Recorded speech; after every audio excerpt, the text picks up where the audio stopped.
साथियों, हम तैयारी कर रहे हैं प्राथमिक शिक्षक पात्रता परीक्षा की। और प्राथमिक शिक्षक पात्रता परीक्षा में आप पिछले वीडियोस ज़रूर देखें। जो पिछले वीडियो अपलोड हैं प्लेलिस्ट में जा करके आप वो वीडियो सारे के सारे देखें, जिससे आपका अभ्यास और भी अच्छा हो जाए।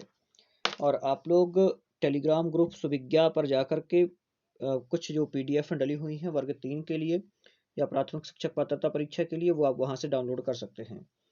और आप लोग प्लेलिस्ट में जा करके अन्य सारे वीडियोस भी देखें जो कि आपके सिलेबस से संबंधित सारे के सारे वीडियो हैं। चलिए चलते हैं। और आपकी प्रतियोगी परीक्षा में इसी प्रकार के प्रश्न पूछे जाने हैं, इसलिए बहुत ज़्यादा आवश्यक हो जाता है इन प्रश्नों का अभ्यास करना। चलते हैं पहले ही प्रश्न से। संस्कृत शिक्षणस्य प्राचीन प्रणाली अस्ति। क्या कह रहे हैं? संस्कृत शिक्षण की प्राचीन प्रणाली क्या है, मतलब कि प्राचीन विधि क्या है। संस्कृत शिक्षण की प्राचीन विधि आपको बताना है। क्या है? पहला ऑप्शन दिया हुआ है प्रत्यक्ष विधि। क्या प्रत्यक्ष विधि प्राचीन विधि है? दूसरा दिया है पाठ्य पुस्तक विधि। क्या पाठ्य पुस्तक विधि प्राचीन विधि के अंतर्गत आती है? या फिर पाठशाला विधि। क्या पाठशाला विधि प्राचीन विधि के अंतर्गत आती है? या फिर उपर्युक्ताः सर्वाः प्रणाल्याः, क्या जो सभी प्रणालियां ये दी हुई हैं ये प्राचीन प्रणाली के अंतर्गत आती है? तो सही क्या रहेगा? जो चौथा उत्तर दिया हुआ है ये उपर्युक्ताः सर्वाः। जो यहाँ पर तीनों की तीनों प्रणालियां दी हुई हैं, प्रत्यक्ष विधि दी है, पाठ्य पुस्तक विधि दी है और पाठशाला विधि दी है, ये तीनों की तीनों ही विधियां संस्कृत शिक्षण की प्राचीन विधियों के अंतर्गत आती हैं। तो ये चौथा वाला जो है ये रहेगा सही उत्तर। आगे चलते हैं। कक्षाभिनय रीतौ या प्रक्रिया भवति सा वर्तते। क्या कह रहे हैं? कक्षाभिनय रीतौ। कक्षाभिनय अलग दिया है, रीतौ अलग दिया है। रीतौ मतलब रीति। जो कक्षा अभिनय अभिनय रीति है, या फिर या मतलब या, प्रक्रिया मतलब प्रक्रिया, भवती मतलब होती है, या मतलब होता है जो ले सकते हैं संस्कृत में या से जो। तो कक्षा अभिनय रीति में जो प्रक्रिया होती है सा वर्तते, उसे क्या कहते हैं? कक्षा अभिनय प्रक्रिया में जो, कक्षा अभिनय रीति में जो प्रक्रिया होती है उसे क्या कहते हैं? ऑप्शन पहला दिया है बालकाः नाटक पात्राणाम अभिनयम कुर्वन्ति। बालक जो हैं वो नाटक के पात्रों के रूप में अभिनय करते हैं। या दूसरा दिया है शिक्षकः कथायाः पात्रानुसारम व्याख्याम करोति। शिक्षक कथायाः कथा के पात्रानुसारम, दो शब्द दिए हैं पात्र और अनुसारम, तो पात्र के अनुसार व्याख्याम करोति व्याख्या करते हैं। मतलब शिक्षक कथा के पात्रों के अनुसार व्याख्या करते हैं। या फिर प्रेक्षागृहे, नाटक में प्रेक्षागृह होता है, प्रेक्षागृहे नाटकस्य प्रस्तुतिम ददाति छात्राः। प्रेक्षागृह में नाटक की प्रस्तुति देते हैं छात्र। आप लोगों को ध्यान से सुनना है। एषु एका न वर्तते, इनमें से कोई नहीं। तो अब ध्यान से प्रश्न समझना है और इसका उत्तर देने का प्रयास करना है। कक्षाभिनय रीति वह प्रक्रिया है जिसमें क्या होता है, तो जो शिक्षक है, कक्षा अभिनय रीति में ये जो प्रक्रिया अपनाई जाती है उसमें जो शिक्षक सर्वप्रथम पात्रों के अनुसार कथा की व्याख्या करता है, छात्र उसको ग्रहण करते हैं और उसके अनुसार क्या किया जाता है, उसका अभिनय किया जाता है। तो जो बी नंबर पर दिया हुआ है ये वाला, बी नंबर वाला रहेगा सही उत्तर। करेक्ट आंसर क्या रहेगा? बी। शिक्षकः कथायाः पात्रानुसारम व्याख्याम करोति। चलते हैं अगले प्रश्न पर। श्रुतलेखस्य का उपयोगिता वर्तते। श्रुतलेख की क्या उपयोगिता है? यहाँ पर टाइपिंग थोड़ी सी मिस्टेक है, यहाँ पर हस्तलेख कर लें, हस्तलेख कर लें। यहाँ पर आगे करना है इसको हस्तलेख शोभनाय, मतलब हाथ के लेख की शोभा बढ़ाने के लिए। कक्षायाः नियंत्रणाय, कक्षा को नियंत्रित करने के लिए। तीसरा दिया है वर्तनीगतायाः अशुद्धेः निवारणाय, वर्तनीगत जो अशुद्धि है उसके निवारण के लिए। या फिर उपर्युक्तम सर्वम, तो क्या रहेगा सही? श्रुतलेख क्या कहलाता है? सुनकर लिखना, कोई बोल रहा है फिर उसको लिखना श्रुतलेख है। इसकी उपयोगिता क्या है? तो इसकी उपयोगिता है वर्तनीगत अशुद्धि के निवारण के लिए। जो तीसरे नंबर वाला दिया है यही रहेगा सही। क्योंकि इससे वर्तनी संबंधी अशुद्धियों का निराकरण हो जाता है। प्रायः वर्तनी में अशुद्धि हो जाती हैं, और तो जो श्रुतलेख होता है, श्रुतलेख से इसको सुधारा जा सकता है। जो तीसरा था, यही है सही उत्तर। आगे, मौन वाचनस्य अभ्यासः भवितव्यः। मौन वाचनस्य मतलब मौन वाचन का, जहां पर स्या दिया हो पीछे, तो क्या लगाना है? का, की और के, तीनों शब्द लगाना है। का, की, के, स्या में षष्ठी विभक्ति का एक वचन है क्योंकि। तो मौन वाचन का अभ्यास भवितव्यम होना चाहिए। कब कब होना चाहिए? यदा कदा, कभी कभी हो। अनियमित रूपेण, अनियमित रूप से हो। नियमित रूपेण, नियमित रूप से हो। या रात्रि समय, रात्रि के समय में हो। तो क्या रहेगा सही? मौन वाचन का अभ्यास कब हो? तीसरा, जो तीसरे नंबर पर दिया हुआ है, मौन वाचन का अभ्यास कब हो? नियमित रूपेण हो, नियमित रूप से होना चाहिए। मतलब मौन वाचन का अभ्यास नियमित रूप से जब होगा तो बच्चों को विषय वस्तु अच्छे से समझ में आ जाएगी। पहले तो मौन वाचन पता होना चाहिए कब होता है? जब शिक्षक अपना पाठ पढ़ के कंप्लीट कर लेता है तो उसके बाद में बच्चे को कहा जाता है मौन वाचन करें। मतलब अपने मन में पढ़ें, बोले ना, तो बच्चा पढ़ेगा वो अपने पाठ को और पढ़ के फ्री हो जाएगा फिर। तो उसको क्या बोलेंगे? उसे मौन वाचन बोलेंगे, और इसका अभ्यास नियमित रूप से होना चाहिए। और नियमित रूप से जब मौन वाचन का अभ्यास होगा तो बच्चे को विषय वस्तु भी समझ में आ जाएगी। तो इसलिए जो मौन वाचन है उसका अभ्यास नियमित रूप से किया जाना चाहिए। आगे चलते हैं। छात्राणाम उच्चारण दोषम दूरीकरणाय भाषा शिक्षकाः भाषा विज्ञानस्य कस्मिन् विज्ञाने पारंगतः भूयात्। तो छात्रों के उच्चारणगत दोष को दूर करने के लिए भाषा शिक्षक जो है, भाषा शिक्षक को भाषा विज्ञान के किस विज्ञान में पारंगत होना चाहिए? रूप विज्ञाने, रूप विज्ञान में। दूसरा दिया है ध्वनि विज्ञाने, ध्वनि विज्ञान में। वाक्य विज्ञाने, वाक्य विज्ञान में। या अर्थ विज्ञाने, अर्थ विज्ञान में। तो छात्रों के उच्चारणगत दोष को दूर करने के लिए भाषा शिक्षक को किसमें पारंगत होना चाहिए? देखिए, उच्चारणगत दोष की समस्या है तो यहाँ पर ध्वनि विज्ञान आता है। ध्वनि विज्ञान में इसे पारंगत होना चाहिए। तो जो बी नंबर वाला दिया हुआ है ये रहेगा सही। आगे चलते हैं। संस्कृतेः मूल्यांकन प्रयोजनम अस्ति। संस्कृत में मूल्यांकन का क्या प्रयोजन है? विषय ज्ञानस्य परीक्षणम, विषय ज्ञान का परीक्षण। अग्रिमायाम कक्षायाम क्रमोन्नति, अगली कक्षा में क्रमोन्नति, मतलब कि अगली कक्षा में वो चला जाए बच्चा। भाषाम प्रति रुचि जागरणम, भाषा के प्रति रुचि जागृत करना। या लिपेह सम्यक ज्ञानम, लिपि का सम्यक ज्ञान। तो संस्कृत में मूल्यांकन का क्या प्रयोजन है ये आपको बताना है। तो मूल्यांकन का प्रयोजन आपको बताना है, ए रहेगा सही। विषय ज्ञान का परीक्षण, मूल्यांकन मतलब परीक्षा टाइप से होती है, तो उसमें क्या होगा? संस्कृत में मूल्यांकन का प्रयोजन विषय ज्ञान के परीक्षण से होता है, क्योंकि इससे यह स्पष्ट होता है कि विषय विशेष के अंतर्गत छात्र की कितनी ज्यादा पकड़ है। इसलिए तो विषय ज्ञान के परीक्षण के लिए मूल्यांकन होता है संस्कृत में। आगे चलते हैं। छात्रः स्वहृदयस्य विचारान् कया भाषया सरलतया प्रकटीकर्तुं समर्थः भवति। क्या कह रहे हैं? छात्रः मतलब छात्र, स्वहृदयस्य मतलब अपने हृदय के, विचारान मतलब विचारों को, कया भाषया किस भाषा में, सरलतया सरल रूप से, प्रकट करने में, समर्थः भवति समर्थ होते हैं। तो छात्र अपने हृदय के विचारों को प्रकट करने के लिए, सरलता से प्रकट करने के लिए किस भाषा में समर्थ होते हैं? प्रांतीय भाषा में पहला ऑप्शन दिया है। राजभाषा, राजभाषा में दूसरा ऑप्शन दिया है। अंतरराष्ट्रीय भाषा या अंतरराष्ट्रीय भाषा में तीसरा ऑप्शन दिया है। मातृभाषा या मातृभाषा मतलब चौथा ऑप्शन दिया है। क्या रहेगा सही? तो हाँ, जो चौथा दिया हुआ है बिल्कुल आसान भी है और बिल्कुल सरल है। छात्र अपने हृदय अथवा अपने मन के विचारों को अपनी मातृभाषा में बहुत आसानी से प्रकट कर सकते हैं और अपनी बात को रख सकते हैं। तो जो डी नंबर वाला दिया हुआ है मातृभाषा, ये रहेगा सही। छात्रः कस्मिन् कार्ये अधिकां रुचिं दर्शयति।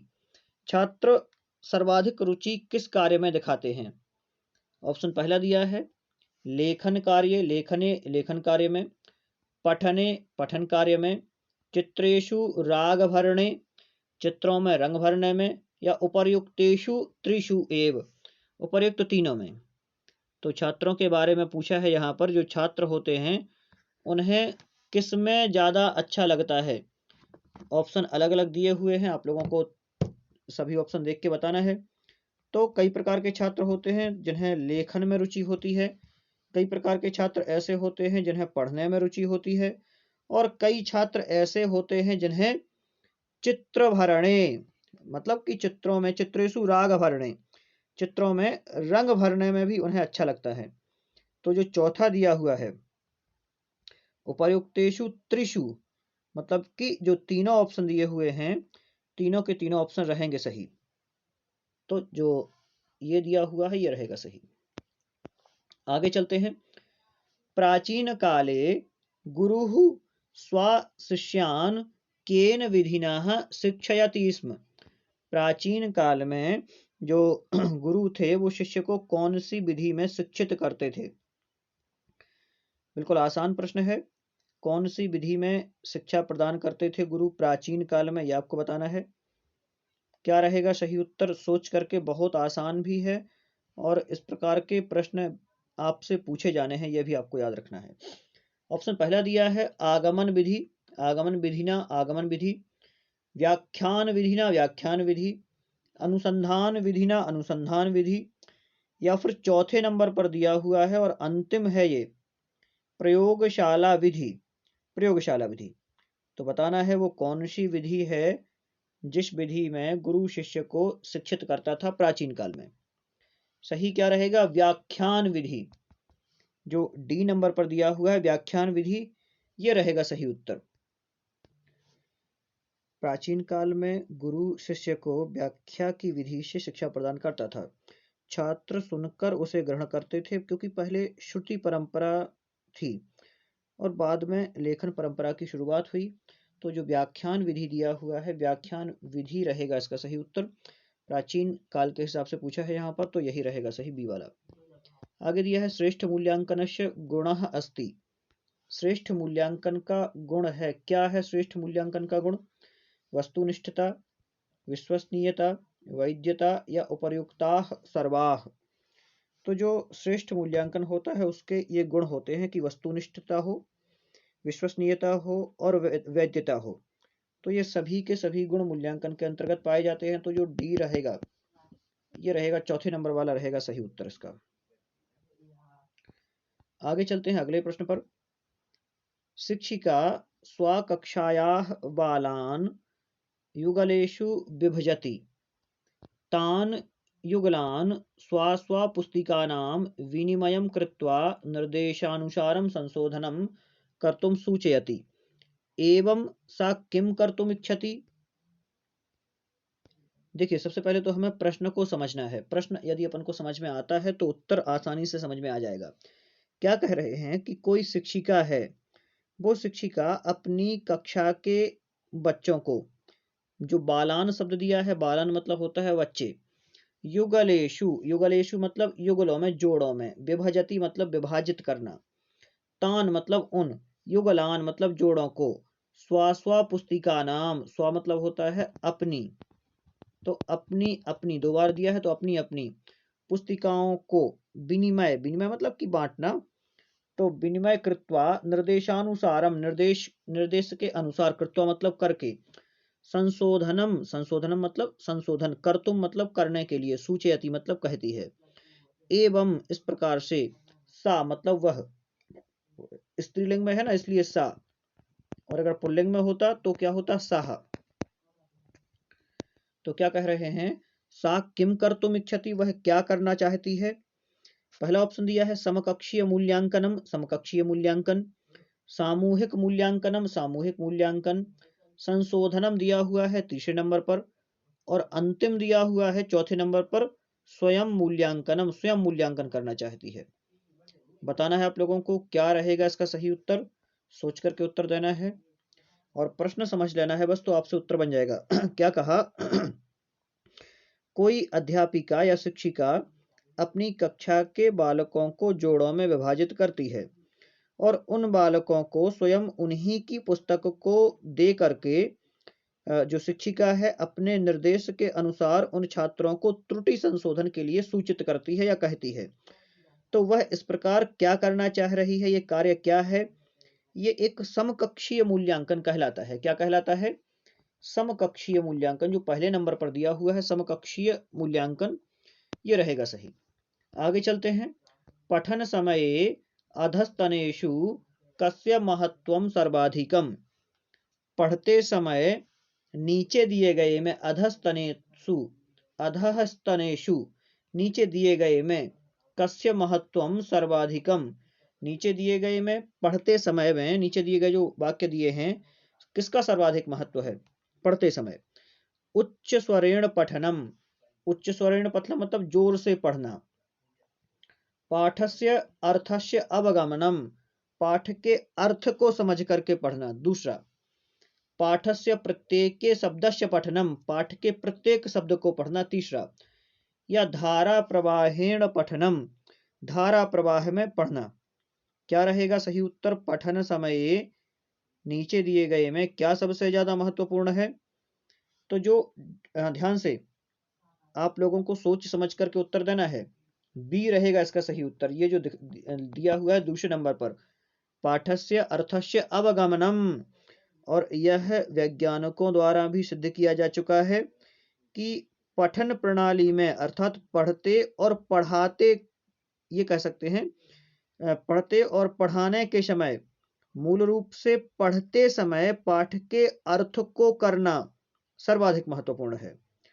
कारण यह है कि यदि छात्र पठन कार्य कर रहा है तो सर्वप्रथम उसे पठित वस्तु पाठ विशेष का अर्थ अवगमन होना चाहिए। मतलब जब उसको पाठ का अर्थ पता चलेगा तो वो पाठ को अच्छे से समझ पाएगा। मतलब पाठ का यह कार्य मूल है। तो पाठस्य अर्थस्य अवगमनम मतलब पाठ के अर्थ को उसे समझ में आ जाना चाहिए। ये है पठन समय जो महत्व है, पढ़ते समय ये इस चीज का ज्यादा महत्व है। अपन कुछ पढ़ रहे हैं तो आगे चलते हैं। बालानां पत्रिकातः कस्याश्चित कथायाः पठनम नाम। क्या कह रहे हैं? प्रश्न को समझना है। पत्रिकातः मतलब होता है पत्रिका। तो अध्ययन, ध्यान से, बालानां पत्रिकातः कस्याश्चित कथायाः पठनम मतलब कि बालक पत्रिका में किसी कथा को पढ़ते हैं तो उसका वह क्या है ये पूछ रहे हैं। मतलब कि बालकों के पत्रिका अध्ययन अंतर्गत किसी कक्षा को पढ़ने का कार्य उन बालकों का विस्तृत अध्यापन कहलाएगा। पहले तो समझना है यहाँ सही उत्तर क्या रहेगा। जो डी नंबर वाला दिया है विस्तृताध्ययनम, विस्तृत अध्ययन कहलाएगा। मतलब कि पत्रिका से किसी कथा को पढ़ रहे हैं। ऑप्शन पहला दिया है अवलोकनम, सिंहावलोकनम। दूसरा है सूक्ष्म अवलोकनम। तीसरा दिया है गहन अवलोकनम, कैसे गहन अवलोकन कहेंगे या फिर विस्तृत अध्ययन कहेंगे। तो चौथा जो है विस्तृत अध्ययन कहलाता है।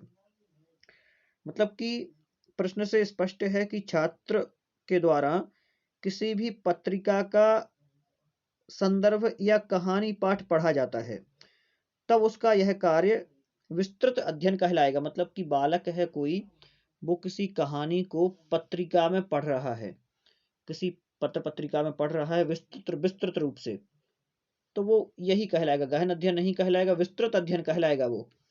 ये रहेगा सही उत्तर। आगे चलते हैं। उत्पादन कौशलम अस्ति। उत्पादन कौशल है, क्या है उत्पादन कौशल? ऑप्शन पहला दिया है संभाषणम लेखनम च। दूसरा दिया है श्रवणम पठनम च, श्रवण और पठन। पहला था संभाषण और लेखन, और तीसरा दिया है पठनम लेखनम च, पठन और लेखन। श्रवणम भाषणम च, श्रवण और भाषण। तो उत्पादक कौशल के बारे में पूछा है। तो जो पहले नंबर वाला दिया हुआ है, संभाषण और लेखन उत्पादन कौशल के आधार स्तंभ हैं। दोनों ही शब्दों की उत्पत्ति एवं शब्द लेख का ज्ञान उत्पादन करके छात्र कौशल विकास को उत्सर्जित एवं पुष्टित करते हैं। किसी वैज्ञानिक ने भी कहा है कि उत्पादन कौशल संभाषण एवं लेखन के विकास से पालित पोषित कौशल है। तो जो पहला वाला दिया हुआ है संभाषणम लेखनम च, ये उत्पादक कौशल कहलाते हैं, संभाषण और लेखन। आगे चलते हैं। शिक्षिका केनापि शब्देन विना छात्रैः सह संभाषणं करोति एवं स उपयोगम करोति। क्या कह रहे हैं? शिक्षिका केनापि शब्देन विना, शिक्षिका जो है वो किन्हीं भी शब्दों के बिना छात्रों के साथ संप्रेषण करती है, वार्तालाप करती है, व्यवहार करती है। एवं सा उपयोगम करोति, इसमें वो किसका उपयोग करती है? शाब्दिक संप्रेषणस्य शाब्दिक संप्रेषण का, शब्देतर संप्रेषण का, मौखिक संप्रेषणस्य मौखिक संप्रेषण का, या लिखित संप्रेषणस्य लिखित संप्रेषण का। तो क्या रहेगा सही उत्तर? शिक्षिका जो है वो शब्दों के बिना संप्रेषण करती है। तो यहाँ पर जो बी नंबर दिया हुआ है शब्देतर संप्रेषण, तो शब्देतर संप्रेषण के बिना शिक्षिका छात्रों के साथ संप्रेषण करती है, मतलब वाक्य का आदान प्रदान, और उसका शिक्षण कार्य के समय कक्षा में उपयोग भी करती है। शब्देतर संप्रेषण का तात्पर्य शब्दों के अतिरिक्त संप्रेषण से है, जिसे हम व्यवहारिक ज्ञान भी मान सकते हैं। संप्रेषण शब्द का जो शाब्दिक अर्थ भली भांति या अच्छी तरह से किया गया परस्पर शिक्षण छात्र के रूप में वार्तालाप वाला कार्य, ये कह सकते हैं। संप्रेषण में सम उपसर्ग का प्रयोग किया गया है जो कि अच्छे का वाचक है। संप्रेषण से अपन को समझना है। ठीक, चलते हैं अगले प्रश्न पर। सिंहस्य विषये एकां कथां पठित्वा शिक्षिका छात्रान् निर्दिशति।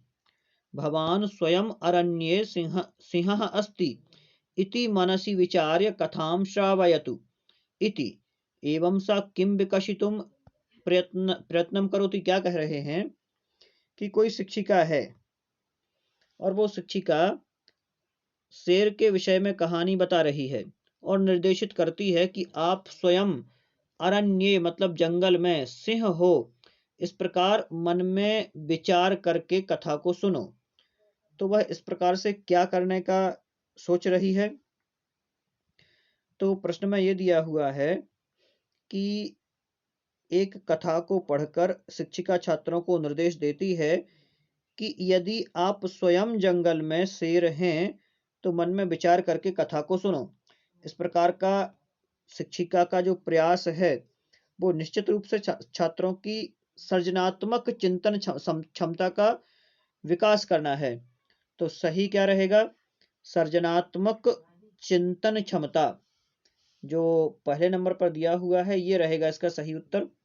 वो एक सृजनात्मक चिंतन क्षमता का विकास करने का वहां पर प्रयास कर रही है। तो जो ये दिया हुआ है यही रहेगा इसका सही उत्तर। ठीक है, आप लोगों को समझ में आ गया होगा। जो फर्स्ट नंबर पर दिया हुआ है यही है हमारा इसका सही उत्तर। आगे चलते हैं अगले प्रश्न पर, और ये आज का अंतिम प्रश्न है।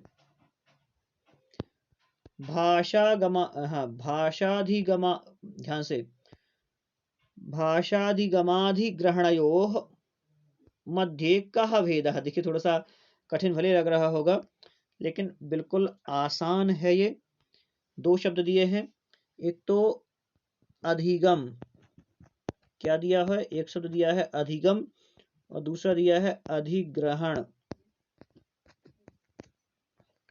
अधिगम और अधिग्रहण दो शब्द दिए हुए हैं। तो भाषा अधिगम दोनों को एक साथ लेना है, भाषा शब्द दोनों में लगाना है। भाषा अधिगम और भाषा अधिग्रहण क्या दिया हुआ है? भाषा अधिगम दिया है और भाषा अधिग्रहण दिया हुआ है। दोनों शब्द लगाना है। तो दोनों के बीच किंचित भेद है, दोनों के बीच में भेद बताना है। क्या भेद है ये जानने की कोशिश करना है। समझ लेते हैं। उभे अधिगमाधिग्रहणे साहजिकम, दोनों में अधिगम और अधिग्रहण जो है वो साहजिक है। उभये अधिगमाधिग्रहणे प्रयासजन्य, दोनों जो अधिगम और अधिग्रहण हैं ये प्रयासजन्य है, प्रयास करने से होते हैं। आगे अधिगमः प्रयासजन्यः, जो अधिगम है वो प्रयासजन्य है, प्रयास करने से होता है। और जो अधिग्रहण है वो साहजिक है, सहज रूप से होता है। आगे क्या कह रहे हैं? अधिग्रहणम प्रयासजन्यम और अधिगमः साहजिकम। तो अब बताना है सही क्या होगा यहाँ पर। तो जो सी दिया हुआ है ये रहेगा इसका सही उत्तर। सी नंबर पर जो दिया हुआ है यही होगा सही। क्यों होगा सही? क्योंकि भाषा अधिगम और भाषा अधिग्रहण दोनों के बीच थोड़ा सा भेद है। भाषा अधिगम प्रयास का जनक कहलाती है तथा भाषा अधिग्रहण मतलब स्वाभाविकता की जनक कहलाती है, सहजता। भाषा अधिगम भाषा का मूल अध्ययन ज्ञान है तथा भाषा अधिग्रहण भाषा का पारिवारिक परिवेश से संबंधित सहज ज्ञान है। हम यह भी कह सकते हैं कि यदि भाषा अधिगम छात्रों के लिए भाषा जनक भाव है तो भाषा अधिग्रहण भाषा का जन्य भाव है, ये भी कह सकते हैं। ठीक है, बिल्कुल आसान था ये, ज्यादा कोई कठिन नहीं है। तो अधिग्रहण और अधिगम दोनों, तो इस प्रकार से जो अधिगमः प्रयासजन्यः ये रहेगा सही, और अधिग्रहण जो है वो साहजिक है, सहज रूप से होता है। अधिगम में प्रयास करना पड़ता है। ठीक, जो तीसरे नंबर पर दिया हुआ है ये होगा इसका सही उत्तर। तो आज के लिए इतने ही प्रश्नों का अभ्यास रहने देते हैं। आप लोग पुनः वीडियो की प्लेलिस्ट में जा करके और भी बहुत सारे वीडियो देखें, और पर्यावरण वगैरह के भी बहुत अच्छे वीडियो डले हुए हैं, तो उनको भी देख करके अपना ज्ञान वर्धन करें। मिलते हैं अगले वीडियो में पुनः। बहुत बहुत धन्यवाद।